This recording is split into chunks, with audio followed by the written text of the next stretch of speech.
देखिए, मैं आपको अब प्रत्याहार बताने जा रहा हूँ। सबसे पहले ये 14 सूत्र को मैंने बताया है। इसके पहले वीडियो बना रहा था तो उस वीडियो में यहाँ नीचे लिखने पर दिख नहीं रहा था, तो इसलिए फिर दोबारा से बना रहा हूँ। अ, इ, उण, ये इसमें वीडियो बनाने में बड़ी परेशानी होती है। आप लोग व्यासपीठ गुरुकुलम को सब्सक्राइब किया करो मालिक। अ, इ, उण, ऋ, ऋक, ए, ओम, ऐ, औच, हैवरट, लण, यम, गणम। ये कितने सूत्र हैं? 14 हैं। ये सबने जाना है, सुना हुआ है। अब देखिए, प्रत्याहार बनाने के लिए सीखिए। सूत्र है आदिरंत्येन सहेता। क्या? आदिरंत्येन सहेता। यह कहता है रंग त्येन सहेता। आदिरंत्येन सहेता कहता है अंत जो वर्ण जितने भी हैं ये, इनका नाम इत है। क्यों?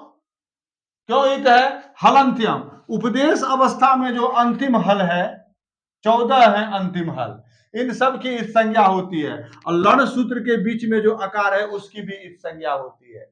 समझ गए? तो इत संज्ञा होती है। पाणिनि कात्यायन पतंजलि ऋषि का जहां भी कहीं उपदेश किया गया है प्रत्याहार में, सूत्रों में, किसी भी जगह, वहां पर ये अंतिम हल जो है इसकी संज्ञा होती है। हल क्या होता है? हल होता है ह से लेकर के ल तक। आदिरंत्येन सहिता सूत्र से प्रत्याहार का ज्ञान होता है। अंत इत के सहित जो आदि, अंत इत के सहित मतलब ल के सहित ह अर्थात हल। अंत इत के सहित जो आदि, वो बीच वालों का बोध कराता हुआ या आदि अपना भी बोध कराता हुआ का क्या मतलब है? हल के रूप में ज्ञान कराता हुआ। अर्थात ये अंत इत के सहित जो आदि हुआ हल, ये सबका नाम हल रखेगा और यह ह अपना भी नाम हल रखेगा। तो इस तरह से कहीं भी प्रयोग कर सकते हैं। अ से लेकर के ल तक अल हुआ, किसी भी अक्षर को अल कहा जाता है क्योंकि सारे आ गए, स्वर और व्यंजन दोनों आ गए अल के रूप में। तो अ से लेकर के ल अल। अब देख लीजिए, ये प्रत्याहार बन गया। जिसका भी नाम इत पड़ता है उसका लोप हो जाता है, का मतलब ज्ञानाभाव हो जाता है। अदर्शनम लोपन सूत्र है, लोप संज्ञा करता है। और दर्शनम का क्या मतलब होता है? दृश्य ज्ञाने धातु है, अर्थात ज्ञान होना, समझ में आना, इसको बोलते हैं दर्शन। और दर्शन ना होना हुआ अदर्शन, अर्थात ज्ञान का अभाव होना। ज्ञानाभाव, ज्ञान का अभाव हो जाना, मतलब रहेगा यही प्रसक्त में उपस्थित रहेगा लेकिन उसका ज्ञान नहीं होगा।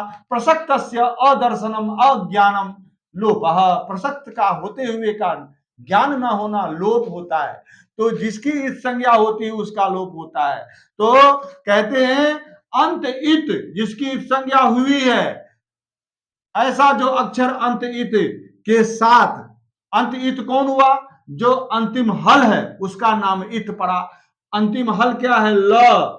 क्योंकि हल यहां से लेकर के हल तक आप समझ गए कि ये ल से लेकर के ह तक है। इसके लिए बहुत सारी प्रक्रिया है, आवृत्ति होती है, ये होता है, 2 बार जो है सूत्र की आवृत्ति होती है।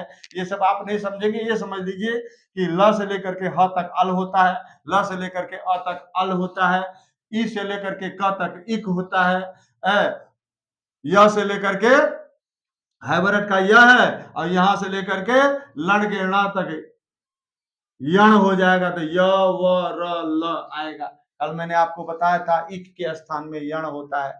तो अब देखिए, आपको मैं बताता हूं र प्रत्याहार। र प्रत्याहार में क्या होता है कि र, ये जितने भी हल वर्ण है ह से लेकर के, इसमें जो आकार है केवल उच्चारण के लिए है, केवल उच्चारण के लिए, इसका कोई काम नहीं। तो इसका मतलब ये हुआ कि र के में जो अ है वो केवल उच्चारण के लिए है। र क्या हो गया? र भी हल हो गया। र क्या हो गया? हल हो गया। और टकार है ही हल, इस संज्ञक है, तो ल बच गया और लकार के बाद जो आकार है उसकी भी संज्ञा होती है। तो र कहने से कौन कौन आए? र आए और ल आए, बीच में किसी भी अक्षर का ज्ञान नहीं हुआ। तो र कहने से, और र हल है और अ है, र में अ मिल गया तो पूरा र हो गया। र कहने से क्या हुआ? र और ल, ये 2 अक्षर का ज्ञान हुआ, तभी कृष्णर्धि बन जाता है। कृष्ण है और रिद्धि है, रिद्धि सिद्धि रिद्धि है। अब रिद्धि है में क्या हुआ कि यहां पर गुण होता है आद गुण से, कहता है अवर्ण से अच परे रहते पूर्व में कौन है, पूर्व मैंने पहले, अपर मैंने बाद, तो पूर्व में कौन है, पूर्व में है णकार के बाद णकारोत्तरवर्ती अकार, और रिद्धि का री, दोनों के स्थान में गुण एक आदेश हो गया। एक आदेश मतलब योयम एक आदेश पूर्वस्य अंतवत परस्य आदिवत, मतलब पूर्व और पर दोनों घुल जाएंगे, जैसे चीनी में पानी मिल जाता है, नमक में पानी मिल जाता है, दोनों घुल करके और एक रूप बनेंगे। यहाँ अब एक रूप कैसे बनेंगे, तो गुण होते कितने हैं, तो अ ए ओ ये गुण है, अधेन गुणा, अ ए ओ गुण इसको कहा जाता है, ये गुण है, इन्हीं तीन में से एक होना है, तो ये उच्चारण स्थान लेकर के होता है। अ का उच्चारण स्थान कंठ है, री का उच्चारण स्थान मूर्धा है, ऋतु रसाना मूर्धा, अकु विसर्जनीय नाम कंठा। और अब हमको गुण चाहिए जो कंठ और मूर्धा वाला हो, इसमें कंठ और मूर्धा वाला कौन है ये देखते हैं। अ का है कंठ, ए का है कंठ तालु, और ओ का है कंठ ओष्ठ। ये इसके लिए बता रहा हूं कि चूंकि आप लोग 5वीं क्लास से लेकर के एमए पीएचडी तक ये बात समझ नहीं पाते हैं कि र प्रत्याहार क्या है, प्रत्याहार बनता कैसे है, वो तो मैंने बता ही दिया। अब आपको र प्रत्याहार बताया और उसका जगह प्रयोग बता रहा हूं।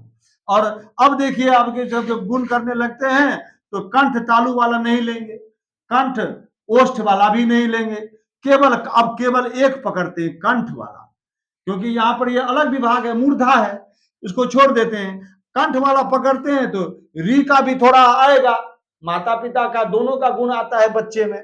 अब बच्चा पैदा हो रहा है, यहाँ पर अ आने वाला है, गुण आने वाला है, कोई एक आदेश हो गया है शास्त्र के द्वारा। शास्त्र का मतलब आदेश मतलब क्या होता है, राजाज्ञा, जाके करो, तो वो जाकर के करने जा रहा है। अब अ और री के स्थान में क्या हुआ, एक गुण आया अ, और लेकिन चूंकि री में र सुनाई पड़ता है, इसलिए र प्रत्याहार, र पर सूत्र लग गया उरन रपरा, उरन रपरा, कलम भी इंक भी खत्म हो गई है। उरन रपरा, उरन रपरा में उह अण, आपको मैंने बताया था कि यदि सूत्रों में सप्तमी आती है तो उसका मतलब होता है पर, और पंचमी षष्ठी आती है उसका मतलब होता है स्थान में। तो इसका मतलब क्या होगा, री के स्थान में, री के उह, री का बनता है उ, जैसे कि आपने होत्री शब्द सुना है, पितृ मातृ, तो पितुह बनता है, री का षष्ठी में क्या बनता है, पितु मातु, तो री का क्या बना, री का ही तो बना उ, तो री का उ हो गया। तो उ का मतलब उ री के स्थान में जो होने वाला अण है, ये अ से लेकर के ण में 3 अक्षर आए, इसका तो ज्ञान ही नहीं होता है।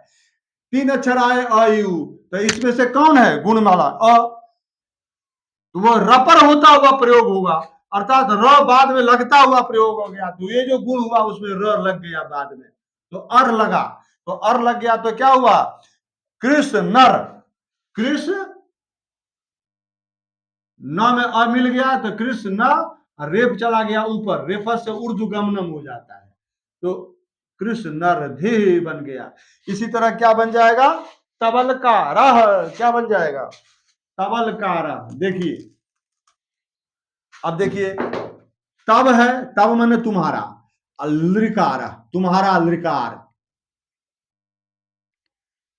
लृकार कौन है, लृ की तरह कौन रहता है, कृष्ण, तुम्हारा कृष्ण, तो तुम्हारा कृष्ण, तुम्हारा लृकार, तो तब में वह के बाद में अ है, ये लृ है, अब दोनों के स्थान में गुण किया, लृतु लसानाम दंता, ये दंत उच्चारण स्थान हुआ, ये कंठ हुआ, कंठ दंत वाला अ ए ओ में से कोई नहीं है, तो क्या करेंगे, यहां पर रपर होते हुए अप्रयोग में होगा, गुण होना है केवल अ ही, क्योंकि वो ए कंठ तालु और कंठ ओष्ठ मिलेंगे नहीं, और कंठ यहाँ पर हमको कंठ और दंत लेना है, वो दंत यहाँ पर है नहीं तीनों गुण में से एक, तो केवल अ को लेते हैं। अलरी का चूंकि दोनों मिलके एक आदेश होता है, इसलिए ल सुनाई पड़ेगा, इसलिए रपर होते हुए जब प्रयोग होगा तो इस बार र प्रत्याहार में ल आ जाएगा, तो ल आ गया। थोड़ी देर कलम रुक जाती है तो सूख जाती है। अल हो गया तो क्या हो गया, त व में अ मिल गया, त व ल आधा हो गया क्योंकि आधा है ही, कारह वाला कारह मिल गया तो क्या हो गया, तबल कारह। ये संधि हो गई।